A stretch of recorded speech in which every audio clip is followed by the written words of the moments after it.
Hello guides, welcome to join GM English classes. आज हम लोग पढ़ेंगे यूज ऑफ एट लीस्ट। यहाँ पर कुछ वाक्य लिखे गए हैं, जैसे कम से कम आप मुझे बता तो सकते थे, कम से कम वह मुझसे पूछ तो सकता था, कम से कम वह मुझे फ़ोन तो कर सकती थी, कम से कम आप कोशिश तो कर सकते थे। तो आज हम लोग ऐसे वाक्यों को इंग्लिश में ट्रांसलेट करना सीखेंगे।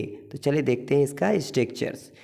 एट लीस्ट मीन्स होता है कम से कम। यहाँ स्ट्रक्चर है, पहले हम लोग एट लीस्ट लिखेंगे, फिर सब्जेक्ट, फिर कुड, फिर वर्ब का फर्स्ट फॉर्म, फिर ऑब्जेक्ट। सारा सेंटेंस पास्ट में है, इसीलिए हम यहाँ पर कैन का पास्ट कुड का प्रयोग करके सभी सेंटेंस को करेंगे। पहला वाक्य है कम से कम आप मुझे बता तो सकते थे। तो ऐसे वाक्य को इंग्लिश में ट्रांसलेट करेंगे at least you could tell me, at least you could tell मी।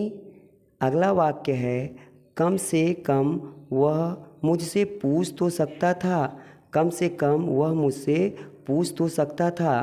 तो at least he could ask me, at least he could ask me. अगला वाक्य है कम से कम आप मुझे फ़ोन तो कर सकते थे, कम से कम आप मुझे फ़ोन तो कर सकते थे। Eight least you could call me, at least you could call मी। अगला वाक्य है कम से कम आप कोशिश तो कर सकते थे, कम से कम आप कोशिश तो कर सकते थे। Eight least you could try, eight least you could try.